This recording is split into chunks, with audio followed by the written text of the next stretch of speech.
علماء کا ساتھ دو، علماء کا ساتھ دو، بے دین مقابل ہو تو علماء کا ساتھ دو، جب سامنے باطل ہو تو علماء کا ساتھ دو، علماء کا ساتھ دو، بے دین مقابل ہو تو علماء کا ساتھ دو، جب سامنے باطل ہو تو علماء کا ساتھ دو، علماء کا ساتھ دو۔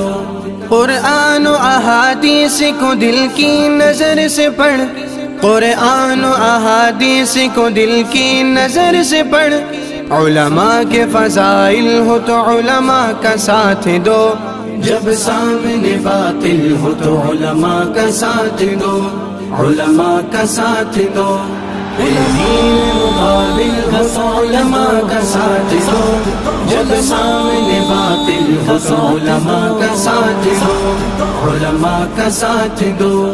امت کی فکر چھوڑ کے حکام مملکت، امت کی فکر چھوڑ کے حکام مملکت، جب دائمی بزدل ہو تو علماء کا ساتھ دو، جب سامنے باطل ہو تو علماء کا ساتھ دو، علماء کا ساتھ دو، مقابل ہو تو علماء کا ساتھ دو، جب سامنے باطل ہو تو علماء کا ساتھ دو، علماء کا ساتھ دو۔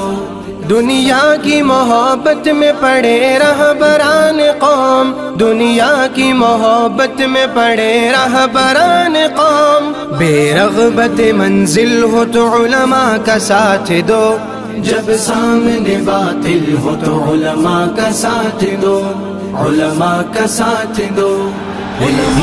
مبارک ہو اہل حدیثو، اللہ اکبر۔ امام ابن کثیر رحمت اللہ علیہ کہتے ہیں دنیا کے لوگوں سن لو، اگر جھنڈے کی بات آئے گی تو اہل حدیثوں سے کوئی بڑا خوش نصیب نہیں ہوگا۔ کیوں کس لیے؟ اہل حدیثوں کا جھنڈا محمد صلی اللہ علیہ وسلم کے ہاتھ میں۔ ملک کی صورت حالات تو اتنے خراب ہوتے جا رہے ہیں کہ ہندو مسلم ملنے کے لیے تیار ہیں، بلکہ ملنا چاہتے ہیں۔ ہم اس میں اب بہتری سمجھتے ہیں کہ ہم قریب رہیں، اور پھر مسلمان ملنے میں کتنی نزاکت ہونی چاہیے، اندازہ لگائیے۔ پھر ایک عقیدے کے حامل ہوں، ایک منہج کے حامل ہوں، چھوٹی موٹی بات کو لے کر دوریاں پیدا کر لینا، ذمہ داران کو بانٹ دینا، علماء کو بانٹ دینا، عوام کو بانٹ دینا، یہ بتائیے یہ کون سا دین ہے؟ یہ بتائیے۔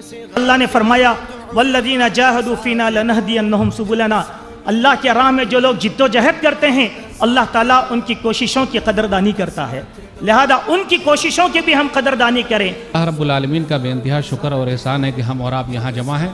اللہ تعالیٰ اسی طریقے سے ہم سب کو جنت الفردوس میں جمع کر دے، آمین۔